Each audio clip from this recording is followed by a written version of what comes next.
আমন্ত্রণ জানাচ্ছি ভোটের অঙ্কে। আপনাদের সঙ্গে আছে আমি রাকিব হাসান। দর্শক, আমরা বলেছি দাবার অঙ্ক বড় জটিল, চাল দিতে হয় অনেক ভেবে চিনতে, আর তার চেয়েও বড় জটিল ভোটের অঙ্ক। সামনে থাকে অনেক প্রার্থী, অনেক দল, অনেক মত, অনেক গোত্র আর নানা আঞ্চলিক ফ্যাক্টর। এই সমস্ত কিছুই নির্ধারণ করে জয় পরাজয়ের একটি জটিল সমীকরণ। আজ আমরা সেই ধারাবাহিকতায় কথা বলবো সাগরকন্যা পটুয়াখালীর মোটামুটি হবে 4টি সংসদীয় আসন নিয়ে। সরাসরি আমরা সেই আসনগুলো সম্বন্ধে কিছু তথ্য জেনে রাখি। পটুয়াখালীতে আছে মোট 4টি সংসদীয় আসন, এর মধ্যে পটুয়াখালী সদর, মির্জাগঞ্জ এবং দুমকি নিয়ে পটুয়াখালী 1 আসন। এখানে মোট প্রার্থী রয়েছেন 6 জন।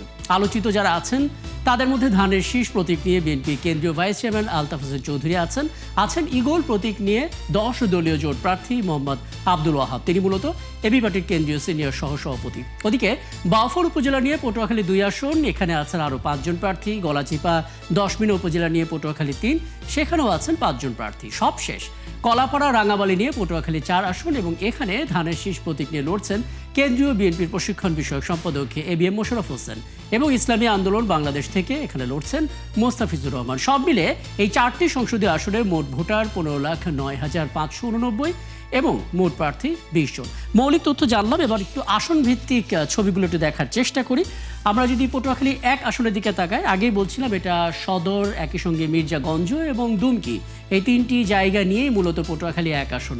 এবং এখানে সবচেয়ে লক্ষণীয় ব্যাপার হচ্ছে নারী পুরুষের যে সংখ্যাটা একেবারে কাছাকাছি, মাত্র 2843 জনের পার্থক্য। কাজে বোঝা যাচ্ছে যে এখানে আসলে নারী সংখ্যা গরিষ্ঠ বা নারী প্রতিনিধিত্বকারী একটা মোটামুটিভাবে আসন। এখানে তরুণ ভোটারের সংখ্যাটা সবচেয়ে উল্লেখযোগ্যভাবে চোখে পড়ছে, কারণ যা ভোটার তাদের 55% অর্থাৎ অর্ধেকের বেশি কিন্তু তরুণ ভোটার।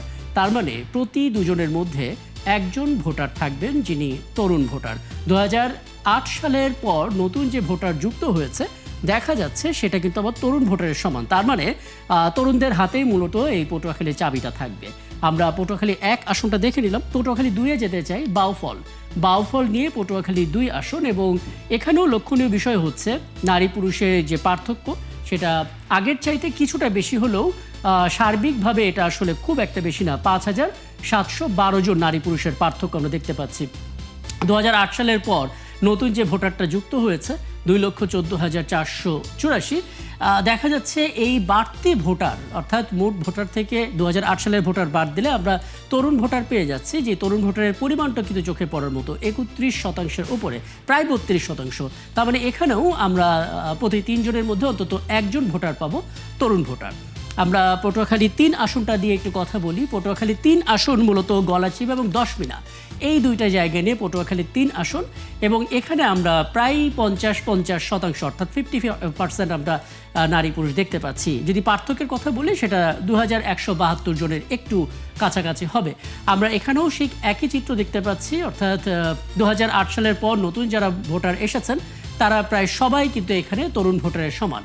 কাজেই 34% যখন তরুণ ভোটার হচ্ছে, প্রতি 3 জনের মধ্যে আমরা অন্তত 1 জন করে তরুণ ভোটার এখানে পাবো। কাজেই নারীদেরকে আস্থায় আনা, তরুণ ভোটারদেরকে আস্থায় আনা, এটা একটা বড় ফ্যাক্টর হবে পটুয়াখালী 3-এর জন্য। সবশেষ পটুয়াখালী 4 আসনটা দেখে নিতে চাই, কলাপাড়া এবং রাঙাবালি, এই 2টো জায়গা নিয়ে পটুয়াখালী 4 আসন। এবং এখানে আমরা দেখতে পাচ্ছি মোট যে ভোটার, সেই ভোটারের নারী পুরুষের যে পার্থক্য সেটা মাত্র 3,664 জন। তার মানে এই সামান্য পার্থক্য থেকে বোঝা যাচ্ছে যে নারী ভোটার মূলত এই অংশের গেম চেঞ্জার, এবং একই সঙ্গে 40%-এর ওপরে এখানে তরুণ ভোটার রয়েছে। তার মানে প্রতি 2 জনের মধ্যে অন্তত 1 জন তরুণ ভোটার আমরা পেতেই পারি। মোটামুটিভাবে আমরা আসলে পটুয়াখালী 4টি সংসদীয় আসন সম্বন্ধে একটা ধারণা আমরা পেয়ে গেলাম।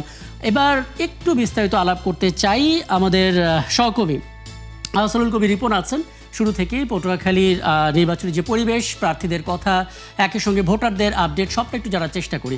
আহসানুল কবির রিপন, আপনাকে আমন্ত্রণ জানাচ্ছি ভোটের অঙ্কে। একটা বিষয় একটু বলবেন, মানে আমরা দেখতে পাচ্ছি যতবার ঘূর্ণিঝড়, প্রাকৃতিক দুর্যোগ, এই সমস্ত বিষয়গুলোকে আমরা শিরোনামে দেখি, ততবারই আসলে পটুয়াখালীর নামটা সামনে আসে। মানে প্রাকৃতিক দুর্যোগ এবং পটুয়াখালী বলতে গেলে হাত ধরাধরি করে হাঁটে। প্রার্থীরা নিশ্চয়ই এটা নিয়ে কোনো না কোনো আকর্ষণীয় কোনো বার্তা দিয়েছেন, একটু জানাবেন আসলে কি কি চিত্র দেখছেন আসলে। ধন্যবাদ রাকিব আপনাকে। আপনি শুরুতেই যেটা শেষ পর্যায়ে যে কথাটি বলেছেন যে প্রাকৃতিক দুর্যোগ প্রবণ এলাকা পটুয়াখালী, আহ, সাগরে যখন গভীর নিম্নচাপ বা ঘূর্ণিঝড় জলোচ্ছ্বাস, তখনই কিন্তু পটুয়াখালীর নামটি আসে। আপনার জ্ঞাতার্থে আমি শুরুতে জানিয়ে রাখছি, পটুয়াখালী জেলাটা কিন্তু স্বাধীনতার পর থেকে আওয়ামী লীগের একটি আধিপত্যের জেলা হিসেবে পরিচিত ছিল। স্বাধীনতার পর থেকে বিশেষ করে পটুয়াখালী ৩-৪, গলাচিপা, দশমিনা এবং কলাপাড়া, রাঙ্গাবাড়ি, সেখানে কিন্তু এখন পর্যন্ত গ্রহণযোগ্য যে নির্বাচনগুলো হয়েছে, এখন পর্যন্ত কিন্তু আওয়ামী লীগের বাইরে কেউ এখন পর্যন্ত সেখানে জয় হতে পারেনি। আর পটুয়াখালী ১-২, সেটা হচ্ছে পটুয়াখালী ১, পটুয়াখালী সদর, দুপকি, মির্জাগঞ্জ। এখানে প্রথম আওয়ামী লীগের আধিপত্যটা ভেঙেছিল 1991 সালের সাবেক ক্যাবিনেট সেক্রেটারি এবং বিএনপির তৎকালীন যে সংসদ সদস্য ছিলেন মোহাম্মদ এম কেরামত আলী। উনি এখানে 91 সালে নির্বাচিত হয়েছিলেন শাহজাহান উকিল সাহেবকে পরাজিত করে। এরপর 96 সালে আবার অ্যাডভোকেট মোহাম্মদ শাহজাহান উকিল, উনি কিন্তু আওয়ামী লীগ থেকে এমপি নির্বাচিত হয়েছে। এরপরে দেখা যাচ্ছে 2001 সালে বিমান বাহিনীর সাবেক প্রধান, বিএনপিতে যোগদানকারী এয়ার ভাইস মার্শাল অবসরপ্রাপ্ত আলতাফ হোসেন চৌধুরী এখানে বিএনপি টিকিটে কিন্তু এমপি নির্বাচিত হয়েছে। একই সময় 2001 সালে বাউফলের যেটা পটুয়াখালী ২ আসন, বাউফলের শহীদুল আলম তালুকদার এমপি নির্বাচিত। যুক্ত করে দেবেন, মানে আমরা আসলে এই আসনগুলো নিয়ে যখন দেখছিলাম, পরিসংখ্যানগুলো দেখছিলাম এবং ভোটের অঙ্ক বেলনের চেষ্টা করছিলাম। আসলে রিপন, আপনি শুনতে পাচ্ছেন আমাকে?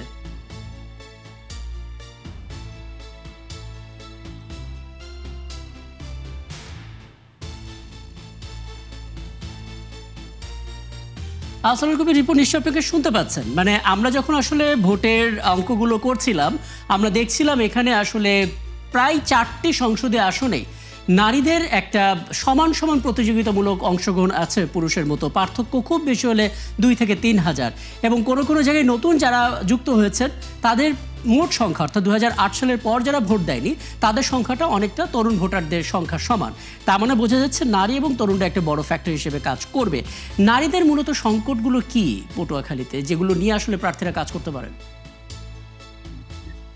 এক্ষেত্রে এখানকার যারা নারী ভোটার, শিক্ষার্থী থেকে শুরু করে কর্মজীবী, তারা মূলত যে ফোকাল পয়েন্টটা আমার কাছে উল্লেখ করেছিল যে তাদের যে কর্মস্থল বা শিক্ষাঙ্গনে যাবার যে একটা, তারা সমাজে একটা নিরাপদ একটা পরিবেশ তারা চান, এবং বিশেষ করে যারা শিক্ষিত নারী রয়েছে তাদের যে কর্মসংস্থানের যে সুযোগ, সেটা যেন আরো প্রসারিত হয়, এটাও তারা চাচ্ছেন।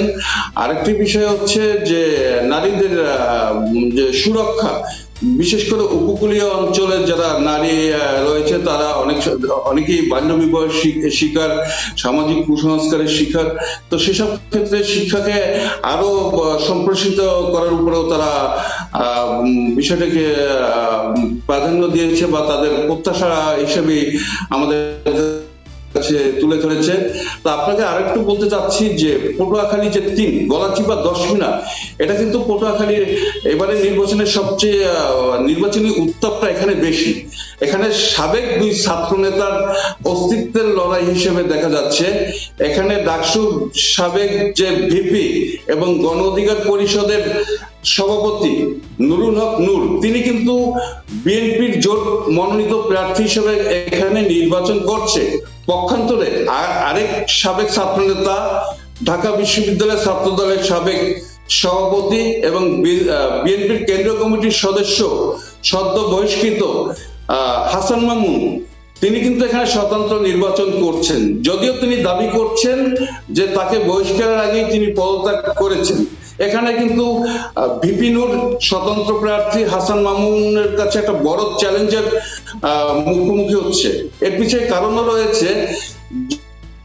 উপজেলা দশমিনা এবং গলাচিপার যে উপজেলা কমিটি ভেঙে দেওয়া হলেও অধিকাংশ তৃণমূল পর্যায়ের নেতাকর্মীরা এখনো হাসান মামুনের পক্ষে কাজ করছে। তো আরেকটি বিষয় হচ্ছে যে আওয়ামী লীগের যে ভোট, সে ভোটটা কত পার্সেন্ট কাস্ট হয়, এটাও কিন্তু পটুয়াখালী 3-এর জয় পরাজয়ের উপর একটা প্রভাব ফেলবে। আর সর্বশেষ যেটা হচ্ছে সাগর অনেকগুলো তথ্য আসলে জেনে আপনার কাছ থেকে জনকবি রিপন, বোঝা যাচ্ছে আসলে এটা নিয়ে কাজ করতে গিয়ে নানামুখী বাস্তবতার সম্মুখীন আপনি হয়েছেন, নানামুখী আপডেট আপনার কাছে আছে, নিশ্চয়ই সেগুলো সামনে ধারাবাহিকভাবে পেতে থাকবো। তবে মোটা দাগে আসলে পরিস্থিতি, প্রার্থী এবং ভোটার দুই পক্ষের এবং একই সঙ্গে নাগরিক সংকট এবং নগরের যে পরিস্থিতি, সবটা একটু জানার সুযোগ হলো। অনেক ধন্যবাদ যুক্ত হওয়ার জন্য। সহকর্মী আসল কবি রিপন পটুয়াখালী থেকে যুক্ত হয়েছিলেন। পটুয়াখালী যে 4টি সংসদীয় আসন, সেই 4টি সংসদীয় আসন নিয়েই আসলে তিনি কথা বলছিলেন। বলে রেখে দর্শক, আমাদের সঙ্গে ঠিক এই মুহূর্তে অপেক্ষায় আছেন রাজনৈতিক বিশ্লেষক এবং একই সঙ্গে তিনি কিশোরগঞ্জ বিশ্ববিদ্যালয়ের প্রভিসি অধ্যাপক ডক্টর মোহাম্মদ শফিকুল ইসলাম। পটুয়াখালী তো বটেই, গোটা নির্বাচনের মাঠে এখন পর্যন্ত কোন কোন ফ্যাক্টরগুলো আছে যেগুলো আসলে ভোটের অঙ্কে বড় প্রভাব ফেলতে পারে, সেগুলো নিয়ে কথা বলবো ছোট্ট একটা বিরতির পর ফিরে এসে। আমাদের সঙ্গে থাকবেন। সাথে থাকার জন্য ধন্যবাদ। ভোটের অঙ্কে রাকিব হাসান আরও একবার আমন্ত্রণ জানাচ্ছি। পটুয়াখালী 4 আসন নিয়ে আমরা কথা বলছিলাম। এই 4টি আসন নিয়ে মোটামুটিভাবে একটা পরিসংখ্যান আমরা দেখে ফেলেছি এবং এ পর্যায়ে আমাদের সঙ্গে যুক্ত হচ্ছে রাজনৈতিক বিশ্লেষক, কিশোরগঞ্জ বিশ্ববিদ্যালয়ের প্রভিসি অধ্যাপক ডক্টর মোহাম্মদ শফিকুল ইসলাম। ডক্টর শফিকুল ইসলাম, আপনাকে স্বাগত জানাচ্ছি এবং ধারাবাহিকভাবে আসলে বিভিন্ন পর্যবেক্ষণগুলো শোনার সুযোগ হচ্ছে আপনাদের কাছ থেকে। আজকে আমরা পটুয়াখালী যে 4টি সংসদীয় আসন নিয়ে কথা বলছি, আমরা দেখতে পাচ্ছিলাম যে এই 4টি আসনেই নারী পুরুষের সংখ্যা একেবারে সমান। কোনো কোনো জায়গায় 55% বেশি তরুণ ভোটার যুক্ত হয়েছেন। সব কিছু মিলে আসলে ভোটের অঙ্কে এই দুটো ফ্যাক্টর কতটা ভূমিকা রাখতে পারে এবার? জি, আপনাকে ধন্যবাদ। অবশ্যই নারী ভোটার এবং তরুণ ভোটাররা আগামী নির্বাচনে একটা গেম চেঞ্জার হিসাবে ভূমিকা পালন করবে, মূল ফ্যাক্টর হিসাবে ভূমিকা পালন করবে। তো আমরা দেখেছি তরুণ ভোটার, আপনারা যেভাবে বলছিলেন রিপোর্টে, তরুণ ভোটারদের যদি ধরা হয় 2008 সালের পর থেকে যারা ভোটার হয়েছে তাদেরকে যদি ধরা হয়, তাহলে কিন্তু সেখানে একটু পার্থক্য থেকে যায়। কারণ আমরা পরিসংখ্যানে দেখেছি যে 27% সারা বাংলাদেশের তরুণ ভোটার হচ্ছে যারা 18 থেকে 35-এর মধ্যে আছে, তরুণ ভোটার হচ্ছে 27.8%। কিন্তু সেখানে দেখি আমরা কোনো আসনে, পটুয়াখালী কোনো আসনে 55%, কোনো আসনে 31%, কোনো আসনে 37%। তা আমার মনে হয় যে এদের সবাইকে তরুণ ভোটার ধরাটা ঠিক হবে না। এটা মধ্যবয়সী ভোটারও রয়েছে, অথবা 2008 সালের পরে বিভিন্নভাবে ভোটার হতে পারেন, মধ্যবয়সী বা বয়স্ক ভোটারও থাকতে পারে। তো আরেকটা হলো নারী ভোটার এবং তরুণ ভোটার, এই দুটাই হচ্ছে এখন মূল ফ্যাক্টর। তা আমরা দেখি যে এখানে তরুণ ভোটাররা যারা আছেন এবং নারী ভোটাররা যারা আছেন তারা সাধারণত সম্ভবত যে দলীয় জোট বা ইসলামিক যে দলগুলো থাকে সেই দলগুলোর ক্ষেত্রে তাদের সাপোর্ট কম থাকে, নারী ভোটারদের সাপোর্ট সাধারণত কম থাকে, সমর্থন কম থাকে। আবার তরুণ ভোটারদের মধ্যে এখন একটা প্রবণতা আমরা লক্ষ্য করছি, তারা তাদের তারা একটা ধরনের পরিবর্তন চাচ্ছে, সংস্কার চাচ্ছে, চাঁদাবাজি বন্ধ চাচ্ছে, তাদের কর্মসংস্থানের ব্যবস্থা চাচ্ছে, দুর্নীতি দমন চাচ্ছে। এই বিষয়ে যারা যে পলিসি গ্রহণ করেছে, আমরা দেখি যে বিএনপি নেতৃত্বাধীন জোটও একটা পলিসি গ্রহণ করেছেন যে চাঁদাবাজির ব্যাপারে তারা জিরো টলারেন্স নীতি গ্রহণ করবে এবং দুর্নীতির ব্যাপারেও জিরো টলারেন্স নীতি গ্রহণ করবে এবং তরুণদের ক্ষেত্রে কর্মসংস্থান কিভাবে সৃষ্টি করবে এবং তরুণদের দ্বিতীয় ভাষা বাধ্যতামূলক করা হবে, কর্মসংস্থানের ব্যবস্থা। একটা বিষয় একটু যদি এই পর্যায়ে একটু যুক্ত করে দেন অধ্যাপক ডক্টর শফিকুল ইসলাম, আমরা যখন পটুয়াখালী নিয়ে কথা বলি, যেহেতু এটাকে বলা হয় সাগর কন্যা, তা মানে বোঝা যাচ্ছে এখানে উপকূলীয় অংশটা অনেক বেশি, এখানে কলাপাড়া কিংবা নানামুখী আসলে এখানে আমরা দেখতে পাচ্ছিলাম কলাপাড়া তো বটেই, একই সঙ্গে রাঙাবালির মতো প্রান্তিক অঞ্চল আছে এবং সেখানে আসলে তরুণ, নারী, পুরুষ অনেক শ্রেণীর মানুষরা সেখানে আছে। মুশকিল হচ্ছে এবার কিন্তু জাতীয় নির্বাচনে যে ভোট, সেখানে প্রতীকগুলো সবার পরিচিত, কিন্তু একই সঙ্গে গণভোটও হবে। প্রান্তিক অঞ্চলের মানুষের কাছে গণভোটের বার্তাটা এটাকে আসলে কতটা চ্যালেঞ্জিং এই ক্ষেত্রে? অবশ্যই এটা চ্যালেঞ্জিং, কারণ গণভোট সম্পর্কে আমরা যে রিপোর্টে বিভিন্নভাবে দেখছি, গণভোট সম্পর্কে এই প্রান্তিক মানুষগুলো সচেতন নয় যে গণভোট কি, কেন, বা গণভোটের যে সংস্কার প্রস্তাবগুলো আছে সেগুলোর মধ্যে কি আছে, বিষয়বস্তু সম্পর্কে তারা অবগত নয়। তো এই ব্যাপারে আমার মনে হয় যে সরকারের পক্ষ থেকে, নির্বাচন কমিশনের পক্ষ থেকে তো এই প্রান্তিক মানুষদেরকে সচেতন করার জন্য আশু পদক্ষেপ গ্রহণ করা দরকার এবং বিভিন্ন ব্যবস্থা গ্রহণ দরকার, প্রচারণা করা দরকার। তারা যাতে গণভোটের বিশেষ করে এই সংস্কার প্রস্তাবগুলোর বিষয়বস্তু বুঝতে পারে, বিষয়বস্তু বুঝে ভোট দিতে পারে। যদি বিষয়বস্তু না বুঝে ভোট দেয় তাহলে তো সেটা আসলে সঠিক মূল্যায়ন হবে না। সেই ক্ষেত্রে আমার মনে হয় যে গণভোট সম্পর্কে সচেতনতা সৃষ্টির যথেষ্ট অভাব রয়েছে, সচেতনতা সৃষ্টি করার পদক্ষেপগুলোর যথেষ্ট অভাব রয়েছে। এগুলো সম্পর্কে আরো সচেতনতামূলক পদক্ষেপ নেওয়া উচিত এবং জরুরি পদক্ষেপ নেওয়া উচিত। বিশেষ করে প্রান্তিক মানুষদেরকে কিভাবে সচেতন করতে স্থানীয় প্রশাসন এই ব্যাপারে ভূমিকা পালন করতে পারে। বিশেষ করে স্থানীয় প্রশাসন আমরা দেখছি যে কিছু কিছু ক্ষেত্রে তারা হা ভোটের পক্ষে প্রচারণা চালাচ্ছে, কিন্তু এই হা ভোটের পক্ষে প্রচারণা চালানোর চেয়ে বেশি জরুরি হচ্ছে যে গণভোটের কেন প্রয়োজন, গণভোটের মধ্যে কি আছে, বিষয়বস্তু কি আছে সেটা সাধারণ জনগণকে বুঝতে হবে, সেটা সাধারণ জনগণের বোঝা উচিত। তো আমি মনে করি যে হ্যাঁ, এবং এটার জন্য আসলে প্রচারণা জায়গাটা তো বেশ জোরে সোরে চলছে, যে যার জায়গা থেকেও চেষ্টাটা করছেন। একটা বিষয় জেনে তারপর আমরা শেষ করব। আমরা যতবার আসলে পটুয়াখালীর যে ইতিহাসগুলো ঘাটছিলাম, এখানে সবচেয়ে বড় চ্যালেঞ্জ হচ্ছে অবকাঠামো। অর্থাৎ একে তো উপকূলীয় এলাকা, তার উপরে প্রচণ্ড রকমের প্রাকৃতিক দুর্যোগের সঙ্গে এলাকাটাকে মোকাবেলা করতে হয়, যে কারণে আসলে প্রতিশ্রুতি থাকলেও বাস্তবায়ন হয়নি। এটা খোদ ভোটারদের অভিযোগ। এই জায়গাটা আসলে প্রার্থীরা কতটা কাজে লাগাতে পারেন প্রচারণায়? জি, আমার মনে হয় যে সংশ্লিষ্ট প্রার্থীগণ অবশ্যই তাদের এলাকায় কিভাবে তারা উন্নয়ন করবেন আর সাধারণ মানুষের যে সমস্যাগুলো তারা কিভাবে সমাধান করবেন এবং কি কি উন্নয়নমূলক কাজ করবেন, বিশেষ করে প্রান্তিক মানুষ, বিশেষ করে সমুদ্র উপকূলবর্তী অঞ্চল হচ্ছে পটুয়াখালীতে নদী ভাঙ্গন রয়েছে বা বন্যা রয়েছে। সুতরাং এগুলো কিভাবে তারা মোকাবেলা করবেন বা এগুলো কিভাবে সমাধান করবেন বা সাধারণ জনগণকে বন্যার সময় কিভাবে প্রোটেক্ট করবেন, এই ব্যাপারে সুনির্দিষ্ট পলিসি আমার মনে হয় অবশ্যই ইতিমধ্যে প্রার্থীগণ ঘোষণা করেছেন এবং এই ব্যাপারেও এই প্রান্তিক জনগণ মানে যে প্রার্থীর সমস্যাগুলো সমাধানের উপায়গুলো তাদের কাছে গ্রহণযোগ্য হবে এবং কি কি উন্নয়নমূলক কাজ করবেন সেগুলো তাদের কাছে পরিষ্কার যখন হবে, তখন আমার মনে হয় যে প্রার্থীদেরকে তারা সঠিকভাবে বেছে নেবেন। অনেক ধন্যবাদ। বেশ কিছু মতামতগুলো, পর্যবেক্ষণগুলো আমাদেরকে জানানোর জন্য। নিশ্চয়ই সামনে কোনো আয়োজনে আবারও কথা হবে আপনার সঙ্গে। ছিলেন আমাদের সঙ্গে রাজনৈতিক বিশ্লেষক অধ্যাপক ডক্টর মোহাম্মদ শফিকুল ইসলাম, এবং আমরা কথা বলছিলাম মূলত পটুয়াখালীর 4টি যে আসন রয়েছে সেই 4টি আসন নিয়ে। এবং দর্শক, আমরা তো আমাদের মতো করে অঙ্ক বেলালাম এবং আপনার ভোটের অঙ্ক বেলাতে হবে আপনাকেই, এবং কোন হিসেবে সেটা বেলাবেন সেটা আসলে আপনি ভালো করে জানেন।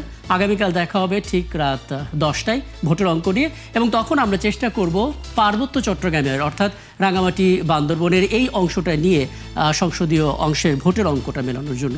সংবাদে থাকুন, দেখতে থাকুন 71 ফেসবুক পেজে এবং সাবস্ক্রাইব করুন 71 ইউটিউব চ্যানেল। থাকুন 71-এর সাথেই।